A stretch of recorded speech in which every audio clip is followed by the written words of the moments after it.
নমস্কাৰ মৰমৰ ছাত্ৰ-ছাত্ৰীসকল আজি এই ভিডিঅ'টোৰ জৰিয়তে মই তোমালোকক জিৰ সাউন্ড শিকাব লৈছো যে তোমালোকৰ প্ৰায় জি সাউন্ডক লৈ পিনে কনফিউজ হৈ থাকে জি সাউন্ডটো ক'ত গ হয়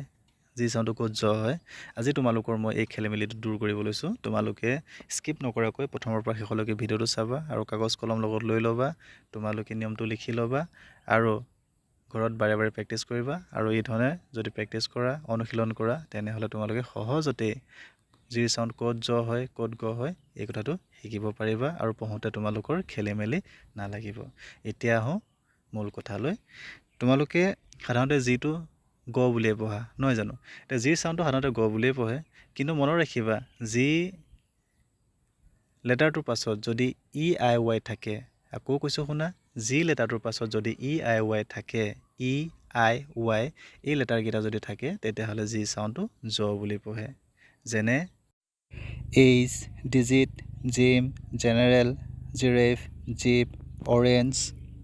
magic, gypsy এই ওয়ার্ড কেইটা তোমালোকে মন কৰিলে দেখিবা যেনে এইজত শেষৰ আগত ই থকা কাৰণে জি সাউন্ড জ হৈছে ডিজিটৰ ক্ষেত্ৰত জি পাছত আই থকা কাৰণে ডিজিট জ সাউন্ড হৈছে জিমৰ ক্ষেত্ৰত জি পাছত ওয়াই থকাৰ ক্ষেত্ৰত জ সাউন্ড হৈছে কিন্তু এটা কথা মনত ৰাখিবা এনে কিছুমান ওয়াৰ্ড আছে যিবোৰ ওয়াৰ্ডৰ ক্ষেত্ৰত এই নিয়মটো নেখাতে অৰ্থাৎ জি পাছত ই আই ওয়াই থাকিলেও জ নহয় তেনে কিছুমান ব্যতিক্ৰম ওয়াৰ্ড মই তোমালোকক দেখুৱাব বিচাৰিছো তোমালোকে ওয়াৰ্ড কেইটা মনত ৰাখিবা যেনে get forget give forgive gift finger hunger এই ওয়াৰ্ড কেইটা মন কৰিবা জি পাছত ই থকা পাছতো গেটৰ ক্ষেত্ৰত জেড হোৱা নাই গেট বুলি পঢ়া হয় তেনে ফৰগেটৰ ক্ষেত্ৰতো